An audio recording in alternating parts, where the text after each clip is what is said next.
John DeCure. I'm a real estate agent with Steve White and Associates, and with me today is Steve White. We're just having a conversation about real estate topics we thought you might find interesting. And one of the topics we were discussing today is the real estate transaction timeline. So with that being said, Steve, what's the first step in the real estate transaction? Well, you were with me earlier, and we talked with Aaron from Honest Mortgage, and he would be the first really important step, which would be getting pre-approved for any purchase. And we kind of outlined why that was important in the first video. If people haven't seen that, we can send a link in the description below to that other video.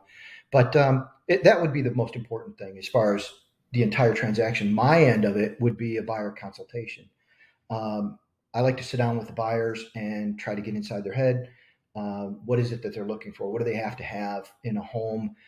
Some people don't want an HOA. Some people want an HOA. Some people want minimum acreage or have to have a basement that's finished walkout or whatever it may be. Finding out what their must-haves are so I can kind of better tune in my search for what they're looking for. So the buyer consultation would really be on my end, the first major step.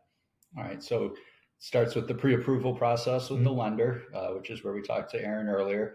And then, as you said, the buyer consultation with the client. And then where does it go from there when they actually did find a home? Well, I will put in a search, all the search criteria, and then I save the search. So immediately when anything meeting their criteria pops up on the market, the buyer will get emailed and notified, and or text message. They can select that as well. Then for them, really, it's just weeding through the ones that may be interesting to them. Usually, I like when people drive by the houses first. They kind of get an idea of what the area is. Make sure that it's a home that they like, that has good curb appeal. Sometimes pictures can be a little misleading, so it's always nice to drive by and make sure. But if they can't do that, we'll pick about 3. I usually like to max it out at about 4 houses that we'll set up appointments to see. And from there, we'll go and try and keep finding the right house for the people. Sometimes it's the first house. Sometimes it's the 100th house. It just waits. We just have to wait till the one clicks for them. Yeah, absolutely. Sometimes, every house you look at, you learn a little more about what's important to you and what you're really looking for. Yeah. Where does the process go from there?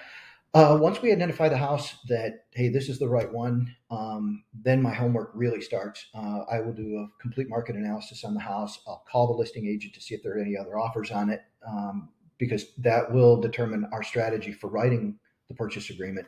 If there's no other offers, obviously we'll go a different route than if there's 15 other offers and there's a highest and best notification that's due on a certain day and time.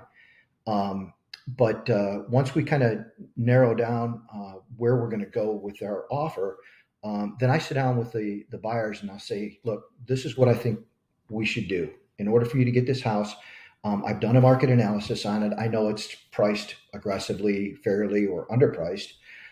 Here are the other comparables for the house, and we'll kind of talk through the whole situation. And then we'll go through the meat and potatoes of the purchase agreement, how much to offer, what contingencies to put in there, how much of a down payment are they going to, and that's something that we'll pull from the lender end of it, but the earnest money deposit. And these are all things that we can kind of go into.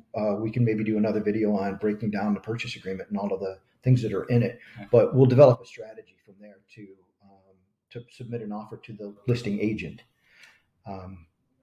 Now you just mentioned contingencies. What are the 2 most common contingencies? Well, obviously the first one, the main one, is mortgage approval. That's the big thing. There's a couple different types of mortgage approvals: FHA, VA, conventional. Well, cash is not a mortgage, but that's another option as well. So we'd have to determine what direction we're going to go, with that. FHA and VA are federally backed loans, and they require some tweaking. There's some requirements for the seller to pay certain things, not much. But if the buyer is using FHA or VA, then there's an additional inspection that has to take place. The other big contingency is the home inspection. I like to do it within, I usually will put 7 days from the acceptance of the offer, but that offer is contingent on the buyer reviewing the results from the home inspection, and approving them. So, once all the details of the purchase agreement are negotiated and agreed upon, then the very next step would be scheduling that inspection and getting that done as soon as possible. Yeah. And then can you talk about when the appraisal comes in? I usually like to hold off on having the appraisal scheduled and the title work done and all of that until the home inspection is done. Once the home inspection is done and we know what direction that we're going to go in, that home inspection, we can, if the buyer sees something that's just hazardous, there's mold, the foundation's bad, whatever it is that we didn't notice on the first walkthrough of the house, or maybe the subsequent walkthroughs of the house, and all of a sudden now we've got a problem.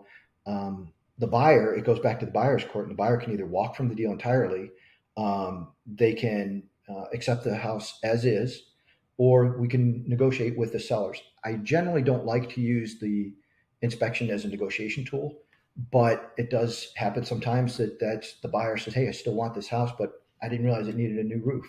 Well, you go back to the sellers and we try to work something out with their agent and see what we can come up with. So it's win-win for everybody, but it's fair. Everybody knows what they're getting. The appraisal happens after that home inspection, and that's ordered by the lender. That's not something that the realtor gets involved in. They have their own requirements and legalities as far as how they select the appraiser, and that's kind of handled on their end. I have kind of done my due diligence for my buyer ahead of time, running comparables and making sure that the house would appraise, or telling them, hey, I think we got a good deal, or depending on the market and how aggressive we want to be, it may be coming in, we may be a little shy on the appraisal. These are our options if that happens. So, and then is that kind of everything that takes place prior to scheduling the closing? Yeah. Well, there's a lot of behind the scenes work. Once the inspection is done, the title company gets involved. There's a buyer's title company and a seller's title company, and they each have different functions. But once the appraisal is done, the inspection and the appraisal are done, then it's behind the scenes work. A lot of it is with the lender and the title company at that point. And then once we have what's called a clear to close, then we can set up the closing at that point. And then it's kind of a mutual agreement. Hey, the potential closing date or the targeted closing date is listed in the purchase agreement, but that's a on or before date. So as it gets closer, and as we get closer to getting that clear to close, then we have to work on getting everything scheduled. Sometimes there's occupancy after closing too, for the sellers want to stay in the house after the closing, and that's another negotiated item with the purchase agreement. Yeah, it sounds like quite a process. I figure most people did not realize what is involved, not just from the agent standpoint, but from the lender, the title company, the appraiser. With all these people doing work to make this transaction happen, how often does it usually take from purchase agreement acceptance to scheduling a closing? That's a good question. Usually what I like to do is, cash, it can close as soon as the title work is done. They always say cash is king. So you can do that within 3, 5, 7 days. If the title work is done, you can get that closed as soon as you can get everybody on board and a closer scheduled. Conventional usually is about 30 days. FHA and VA, usually about 40, 45 days, somewhere right in there. And again, it depends on the lender. It depends on how deep into the process they've got with the client ahead of time, and how squared away the lender is. So, which is, again, why it's really important to work with a lender that you know and trust. Yeah, relationships seem very critical. Yeah. To get absolutely get a deal done. Yeah, absolutely. So we hope you found this video informative and beneficial. And if you did, we just ask you to share. And if you have any questions, please share them in the comments below, or let us know other topics you'd like us to discuss in the future. And to reach out to us, you'll see our contact information